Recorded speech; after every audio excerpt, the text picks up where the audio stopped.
Welcome, everybody. Thanks for joining us for our quarterly session. We're going to be running quarterly sessions called Portfolio Spotlights. And today is our debut session focused on commercial real estate.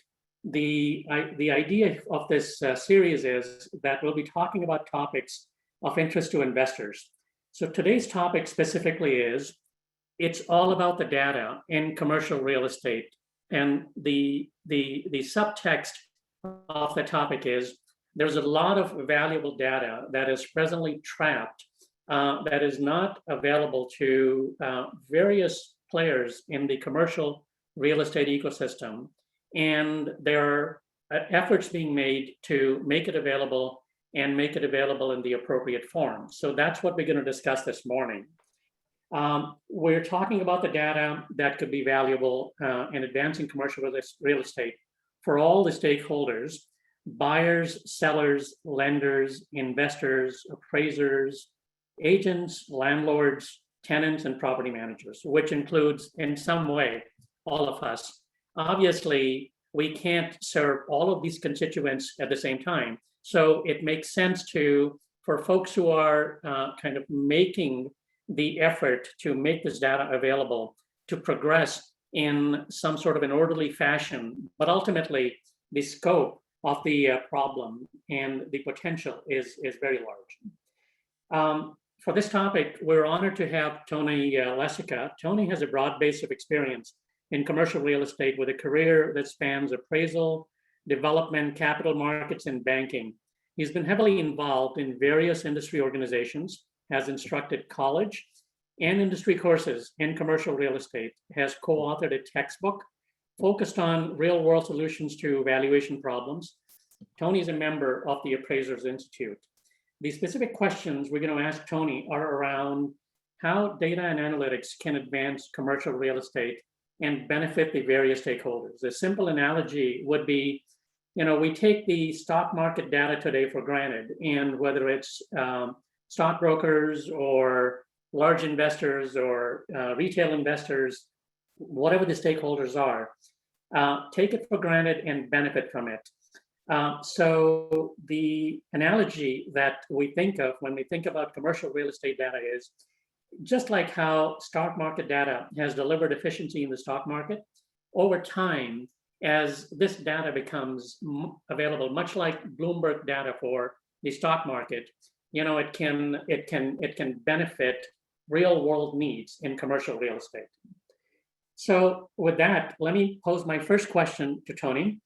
My first question is personal. How did you become involved in commercial real estate? Yeah, thanks, Pradip. Interestingly enough, I started out on the residential side of the industry coming out of college. Friend's mom was a mortgage person and knew an appraiser who was looking for some help, and that's kind of how I stumbled into the industry. But very quickly after that, I moved over to the commercial side of the appraisal industry in particular, or at least to start with. And that was really a move for stability and opportunity. I saw a tremendous world of opportunity out there if I went out and kind of learned how the commercial side of things worked. So I ended up kind of launching a deliberate tour of the industry for my career, which again included working for a large national developer called CSM Corporation based out of Minneapolis, where I was doing asset management and all kinds of in-house valuation analysis. It included working with a capital markets group, providing funding for primarily multifamily and seniors housing.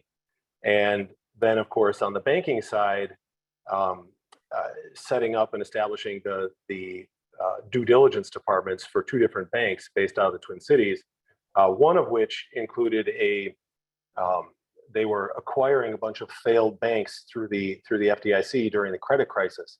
And so there was a real kind of significant breadth of experience there of learning the implications of all of this stuff that we're working with. And I really just kept pushing and driving and was fortunate enough to have a lot of really good experiences like that. Great. let's jump to the issue, the problem that we're facing in commercial real estate, which is really the overarching theme of this discussion. What is this problem of lack of data and transparency in commercial real estate? Yeah, it's really interesting. It's something that people outside of the industry kind of have a hard time believing that it's the case. And it's really something that people inside the industry are sort of war torn on and beaten down on a little bit, at least historically. I mean, for example, when I tell you that what we're really talking about here is a $12 trillion industry that has not modernized in terms of data analytics. You know, it's to someone outside of the industry it seems sort of unfeasible. How could this be possible? How is this industry lagging behind kind of normal businesses? You know, in our case, you think about commercial leases. Commercial leases are really the center of the entire industry. It's the source of investment return. It's the loan repayment source, or the primary loan repayment source for a commercial real estate loan. It's the basis for valuation. Yet it's sort of poorly captured and poorly understood. And other types of data as well: cap rates and yield rates, expenses, costs, to a lesser extent, sales, et cetera. But to kind of put this into some context, I think, you know, if you consider this contrast between a lot of consumer businesses. So in a lot of cases, the consumer type businesses can know more about your next purchase than you do. Think about Zillow with their Zestimate and the lay of the land information they provide you when you're browsing their website. Car Gurus is another one where they're telling you good deal, great deal, kind of bad deal, et cetera. Now these are somewhat trivial consumery examples, but they do show you the power of what you can do when you have measures of pricing. Earlier you mentioned the stock market providing kind of key indices and stock prices really at any moment. You know, think of a Bloomberg terminal. You could sit there and get all this information and stream all this information, so you can make your buy or sell decision. You can make you know, whatever financial decision you're making, you are at least fully informed. Now, residential real estate historically, anyways, has been, well, generally speaking, is a more consistent industry in terms of, you know, regulations, disclosures, even appraisals and lending. A lot of the forms and documents, et cetera, are a little more standardized. But you all have probably heard the saying that commercial real estate is about 10 years behind residential. And some of the reasons for that are important. Obviously, there's less homogeneity in commercial real estate when compared to just houses. And that forces commercial investors and lenders and landlords and everybody to take a more sophisticated approach. But that still doesn't really justify a decision-making environment where you're left blind to your pricing decisions that you're making. And if you think about it, I think the definition of market value that well, this is, I say this because I'm an appraiser, maybe we're all not familiar with this, but you know, the definition includes, you know, a fully informed buyer or seller acting rationally and in their own best interest. It's kind of hard to argue that most buyers and sellers are fully informed in the current the way business is currently done. But you know, I guess in both cases, residential and commercial, there are a lot of technological tools that are becoming more and more available. But what is still missing in some cases has been the data. And kind of like I started off, my fear, I guess my observation has been that those outside of the industry can't believe it, but those inside the industry don't even, I guess, really know what's possible. They've been kept in this box and can't really see their way out of it. And I think that what that really means at the end of the day is there's really a much greater opportunity to catch up than people realize at first. Thank you. So then in this, say, progression to make this data available, what do you see as the critical information in terms of what is perhaps the most urgent and the most valuable initially and then over time that could bring value to the industry? Yeah, well, so like I said earlier, I've embarked on this deliberate tour of the industry, and I've kind of dealt with this problem of data in general on the ground directly, really at every step of the way. Certainly on the appraisal side, having a lack of information to sort of support your conclusions in an appraisal. The asset management side, when you're trying to maximize a property's income producing capabilities, you need information to help you do that. Lending, like I mentioned, with the failed banks, et cetera. But if you boil all that down, I think what you come down to is it really has to do with pricing and the ability to measure it.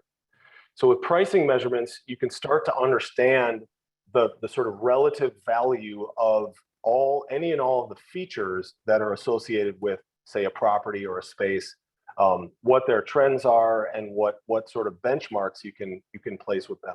It really allows you to make better decisions. So the way I kind of look at this, or one way that you can look at this, is there's sort of a hierarchy of data. You have these bottom layers that are sort of foundational, and those are maybe things like physical characteristics, public record information like size of a building or a space, the year built, the address, some of those sort of basic characteristics. You have some middle layers which maybe get a little more complicated, the ownership, maybe some of the locational information, expense and cost information, et cetera. But then really you have these top layers, and the top layers are really what I'm interested in for the most part. And those top layers really have to do with the pricing measures. So what am I talking about there? Like sales prices, capitalization and yield rates, and then of course in our case lease rates. Those are all examples of the measurements of price, and each one of those measures like the relative risk or return associated with any and all of those property features. One way to think about it is, if you think of it as a series of multiple regression models, the prices themselves, so the sale price or the lease rate, those are like the predicted variable, and then all the features that go into it are the predictor variables. And so it's kind of a weighted average of the influence of each of those predictor variables on the price that results from the market. Now, we appraisers, we have a methodology for this, an outline for this, and it's called we just call them the elements of comparison that go into a pricing of a property. And we always have this, there's an acronym that we go with it. It goes privates first class, expect to make low pay every day. But what that stands for are property rights, financing, so whether you got favorable financing or not, conditions of sale or lease, which are whether or not someone was atypically motivated, expenditures after purchase, was there some kind of known expense that was coming that the landlord or the tenant factored into the sale or lease price. Time and market conditions are obvious, how things change over time, locational characteristics, physical characteristics like the size and the age, and then economic characteristics like what is the credit quality of the tenant, or what is the operating efficiency of a property. So when you have the measures like sale price and lease rate, you can start to measure those features, the known or unknown features that may be influencing the price. And to kind of conclude the thought, I think the thing that we focus on is really we call it like the ratio of the significance of the data point to the availability of it. Now, the bottom layers, of course, have some significance, but those are becoming more and more ubiquitous. The top layers, on the other hand, so sale data is becoming more prevalent, relatively well collected, with the exception, of course, of the cap rate and yield rate components of sales. That's still a little harder to come by. But at least in our opinion, the lease data has really the most extreme ratio. It is by far the most significant data point and far reaching, but it is the least available to anybody in the market. Great. That sort of sets up the hierarchy of data pretty well. So any other thoughts in terms of why this information in the different layers is important? You've talked about some of that. Any additional thoughts? Yeah, there are sort of the somewhat, I don't want to say cliched, but obvious things like, when you have asymmetric information. There's actually a really good article I read recently on, I think it was on PropMoto's website about information asymmetry in commercial real estate.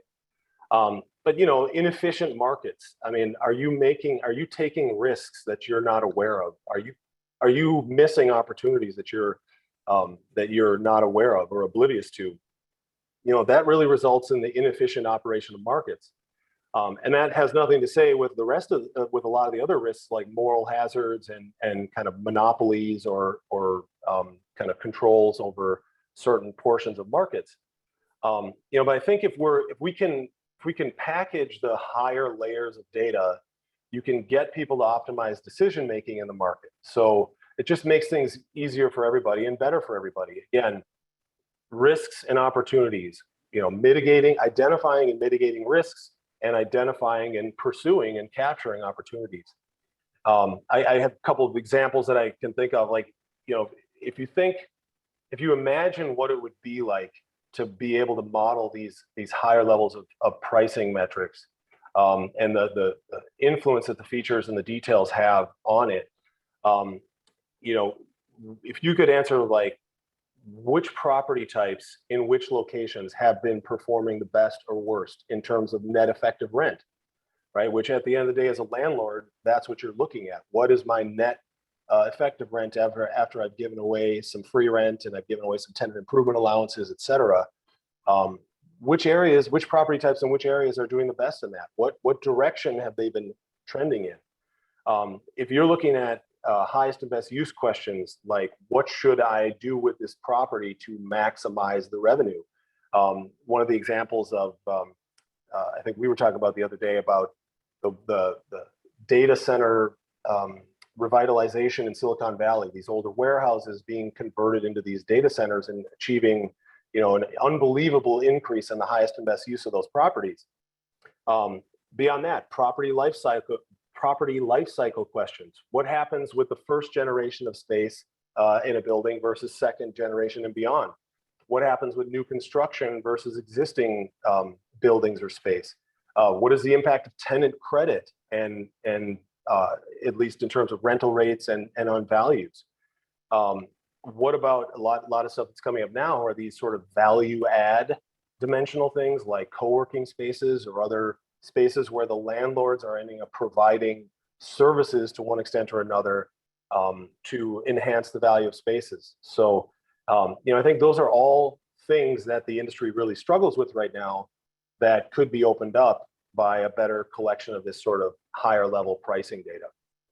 No, yeah, absolutely. I mean, the point that you make point to the potential for the data, and it's multi-layered and can service for decades, I would say. So turning to the problem or why the problem has existed, structurally, what's been going on? Why is the data not available? Why has it been blocked? Who is blocking it, and how do we unblock it?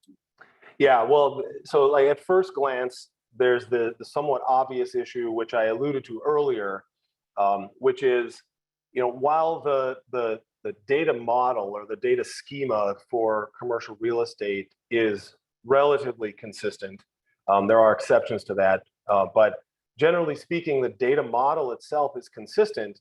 The manifestation of that data in the industry is not standardized across the different segments or really across different locations.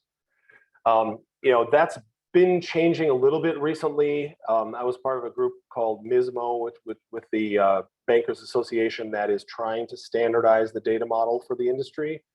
But with relatively modest adoption, it's still an issue.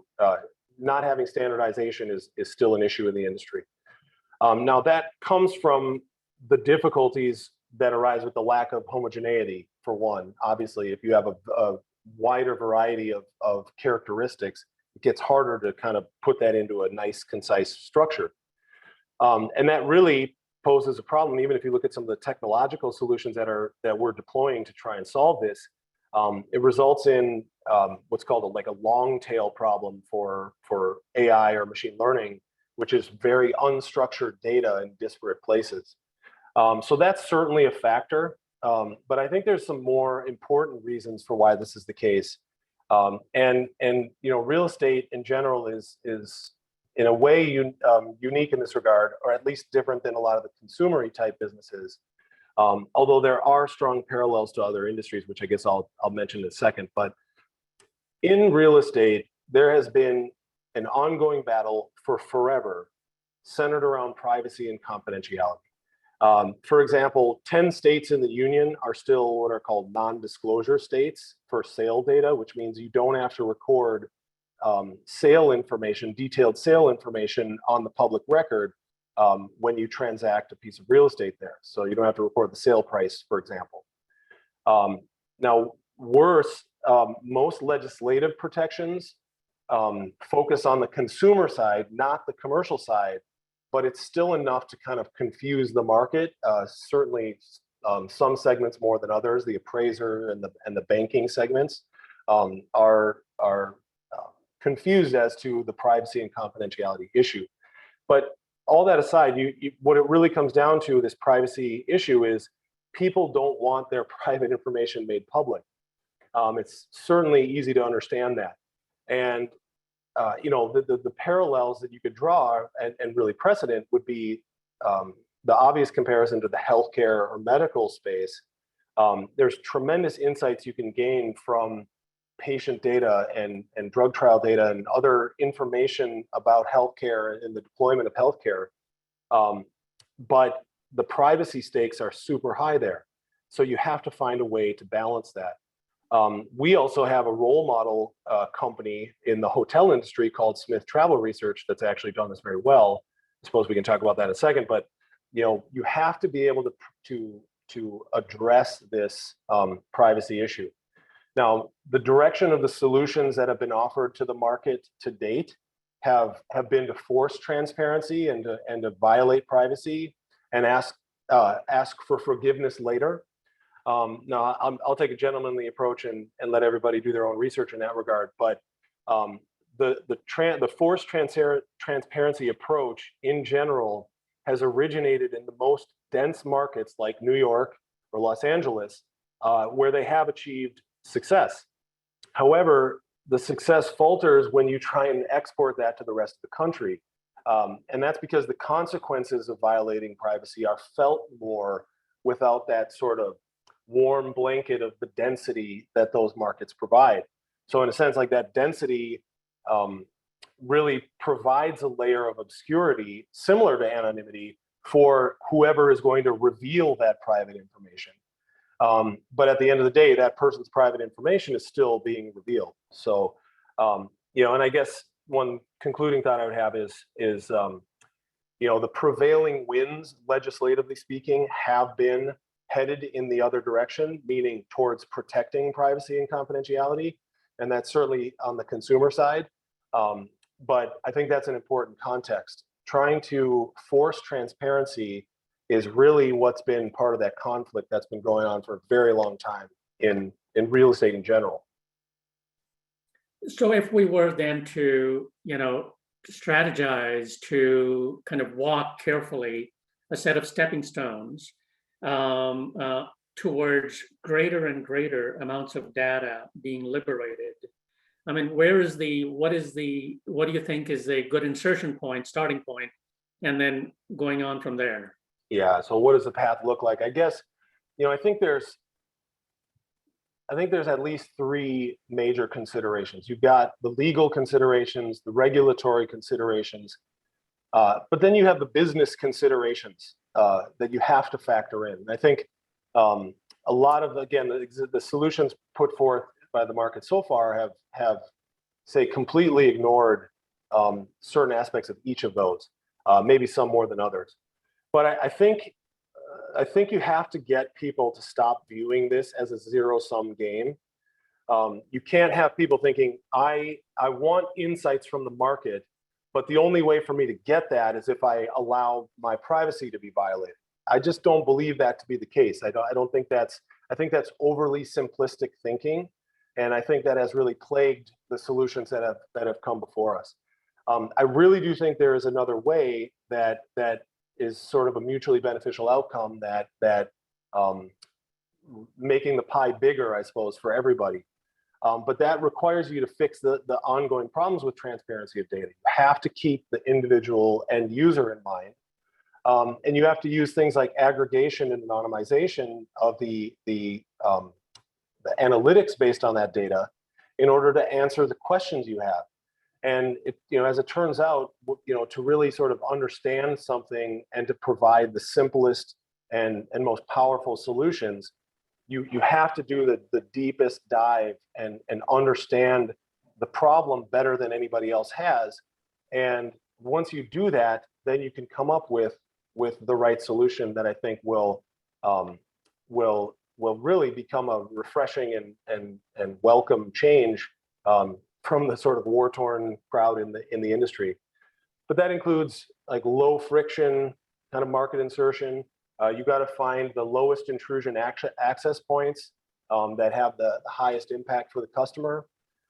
You got to get the big enough players to become early adopters and recognize that making a change is necessary and that it's important, and that you can move things forward, and that can create kind of a snowball effect for other participants in that industry, and then also across industries. And we've certainly had that experience ourselves, but that also bolsters then the credibility of it as well. And from a legislative or regulatory standpoint, I mean, we have the examples that like the Uber versus the Airbnb have given us in terms of trying to pursue these long drawn out legislative battles. I think there's an argument that it's best to go with the tide, the legislative tide to a certain extent, which again, these days seems to be towards protecting privacy.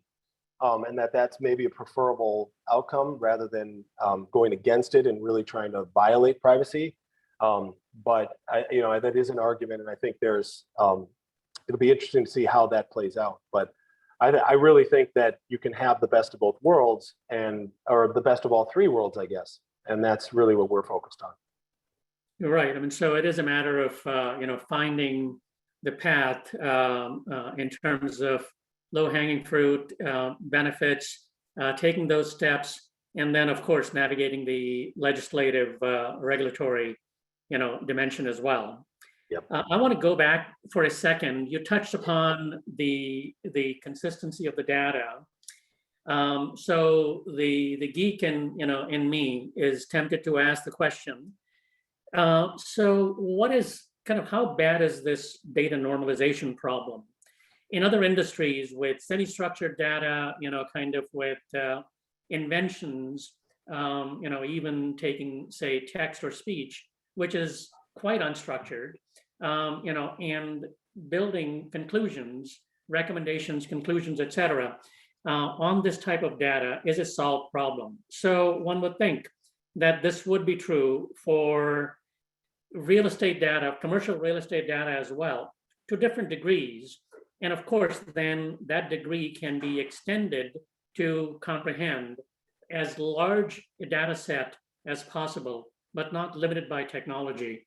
So what are your thoughts in terms of this problem and whether it's solvable, how easily, et cetera, and what data can we start with? Yeah, well, I think to kind of set that up a little bit, I would want to sort of level set the expectations to a certain extent from the perspective of understanding that commercial real estate, again, is say 10 years behind residential real estate. Residential real estate, by some standards, is behind these sort of general consumery type business industry segments or verticals.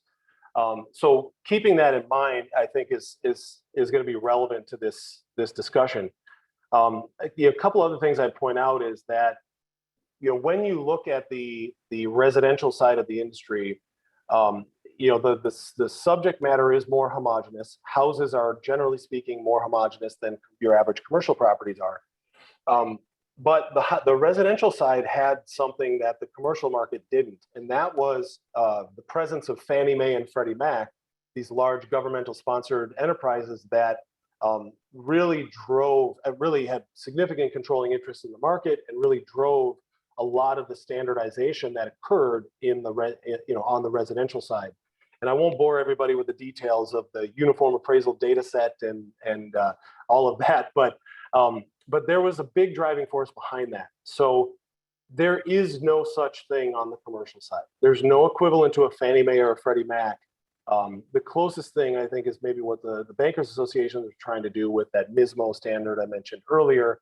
But even they don't have the clout, let's say, that the Fannie and Freddie did. So that's some backdrop I think that's really important to understand is there are no standardized forms. There's no standardized templates to any meaningful extent. Every lease agreement is written by a different attorney who has their own template that they work from, and they modify it based on the deal terms, which are as complicated and convoluted as you could imagine. The management of properties, so if you're thinking of a rent roll, the rent rolls for different properties are structured differently. Some of the property management software companies have consistent formats, but not everybody uses that. Some of them just put together their spreadsheets in Excel. You have Word documents, you have all these kinds of different document formats and kind of structures to the data. So the question really does become, can you use some of these technological tools that you had alluded to earlier to apply some of the structure to such unstructured data? And that's certainly what we've been working a lot on, is trying to figure out exactly how to do that. And I think that as the tools become more and more ubiquitous, it is getting easier and easier to do that. But I think really the key thing is the data itself, and being able to capture that data and transform it and do what you need to do with that data. So again, keeping in mind where the industry is at currently, and also keeping in mind the sort of the multiple regression example that I used earlier. You need to make sure that you are extracting the data in the right way, that you can do that, and that you can structure it and make it useful for the end user. And I think that is definitely the trend we're heading in, and I think that's only going to get better over the next 5-10 years. Great points. I mean, if there were engineers in the audience, they'd be salivating to solve the problem right away, because the technical problem, as you describe it, actually turns out is quite solvable. Yep. So let's to jump to the conclusion here. Let's please paint a picture for us in terms of how the kind of new world, the brave new world of transparency, data transparency in commercial real estate might look like 5-10 years. Kind of just your best view based on this progression that you've described in the market. Yeah, well, I might think of it 5 and 10 years. And again, I'd probably bring up at the outset here, level setting expectations about where the market is currently and moving it forward to get ever closer to those consumery style businesses, or those industries that are a little more on the cutting edge. But I might also contrast it with, I did grab this quote from that information asymmetry article, because I just thought this was a pretty humorous and succinct way of saying it. But this quote from the article says, if you ask the big global investors with experience in the equity and bond market what they want now when they are looking at real estate, what they say is liquidity and transparency. But the kind of asymmetry of information you have in real estate supports a world where when you buy and sell, you're just running around a prehistoric forest trying to whack anything you can with a club. And I think that's a good kind of silly example of where we're at now. And so if you look at 5 years, 10 years in the future, I guess on a more serious note, what we're really talking about here is democratizing access to the data, which is going to allow everybody who participates in the industry across the board, they'll all be able to make better informed investment, lending, valuation decisions, et cetera. Like I guess mentioned earlier, when you have this data on pricing metrics, now you can start to support your decisions about Is this above or below market rent? What risk is associated with that? I can now quantify the risks that I'm taking with an investment or with a leasing decision. Again, which property types and which locations are performing the best or the worst? What direction have they been trending in? So now I know what I can expect when it looks like a 5 or 10 year cash flow for a property. I have a little more informed decision on that. What are longer term trends? What have things, how have things performed more in previous downturns or business cycles? We've got one of the things we're looking at are which property types and which locations are resilient during downturns, which ones are more reactive and get kind of punished more by downturns. All of those things like that, to tenant credit and the impact on rental rates and value from that. I guess one concluding way to think about that is, and maybe in the technology space, if you think of it like AWS providing a stable baseline platform so that the app developers of the world can now have that level start, democratize access to things that they didn't have before, that they can now focus on making beautiful, elegant, fully informed, incredibly functional applications. They can do that now because they have that baseline approach. So I think that's essentially what we want to try and do for the industry is let's get that baseline tied up to where we have, so that the industry is I guess, operating from a more efficient standpoint at the outset. So that's actually, there's a great analogy there.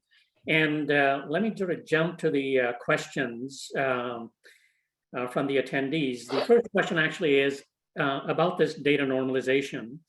And looking at how, say, Uber or Airbnb have focused on certain data such that the presentation and the benefit to whether it's somebody taking a ride or renting a sort of a facility makes it really valuable and easy to use. In the AWS world you were talking about just now, in a short, say 15, 20 years of hosting, AWS has gone from providing data, which is really usage data, turning to billing on storage, networking, and computing cycles. 3 basic heartbeats, which basically are at the heart of any computing task, any computing payload. Over the years, they've added a whole bunch of other stuff. If you're using, AI, then it's going to cost you this much. If you're doing video streaming, this much. If you're doing chats, this much, et cetera, et cetera, et cetera. So there is this, kind of progression through this pyramid that we've talked about. So so the question, I guess, is, so in the next year, for instance, or the next 2 years, what data would you be focused on? What is that equivalent of the storage, computing, and networking that AWS started with? What would you start with? Yeah, and so I have the thought on that, but before I say that, there's something else about the AWS thing. It's not just the hierarchy that they've gone through, which is certainly something we are pursuing and have the ability to pursue on our own, but and the direction that the industry is headed in. But I think importantly, AWS has democratized access while they've been able to do that, and that means all those small startups of the world have really easy access to be able to get in and do exactly benefit from that exact hierarchy of data and services that you described with AWS. And so I think those are really 2 components. It's not just building platforms and setting the industry in the direction of that type of thing, where you have that whole hierarchy of data and you're able to elaborate and expand on all kinds of services and products that can be derived from this data. You're also democratizing the access to it. I think that's a really, really important point to make. But again, I think there are efforts out there for the bottom level data, even some of the middle level data. There's some really good options out there now, actually. And I think that's an important foundational step. But again, I think to really move the ball significantly down the field, I think some of those top level, the higher level data points are really what is important, because that's really what it comes down to at the end of the day. Is we're all trying to figure out pricing. I'm trying to buy a property. I need to understand the risks and opportunity that's presented to me so I can appropriately price the risk. The same with a loan. I need to be able to understand the risk I'm taking. There's a saying in the appraisal industry: the rate equals the risk. You need to understand the risk in order to appropriately price it. So I think really the gateway to that future, that brave new world, really is those top level data points that are the pricing metrics. And so I think pulling together a system that takes advantage of all of the levels, but in particular that higher level stuff, I think that's what's really going to drive normalization and standardization and industry-wide adoption. Great, thank you. We're coming upon the time to conclude our session.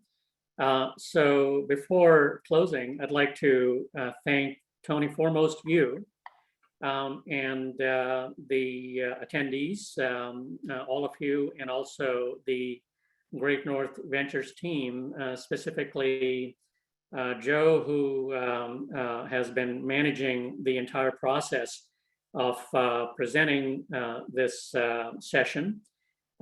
Joseph, who is one of our interns these 3 months, and has strong interest in commercial real estate, and has helped Tony and myself with the research, and probably will help us take this discussion, the learnings from this discussion, forward into some sort of a synopsis or a white paper, a simple white paper.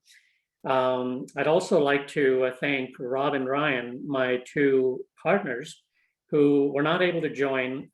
Each of us is focused on, kind of a whole bunch of things. Rob is focused on our fund too, that we're in the middle of raising. We're fortunate we've been able to raise already in excess of 50% of the fund. Anyone who is interested is welcome to reach out.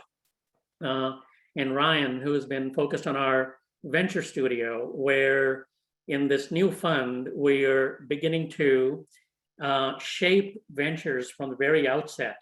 And already one such venture is already launched. A second one is in the pipeline.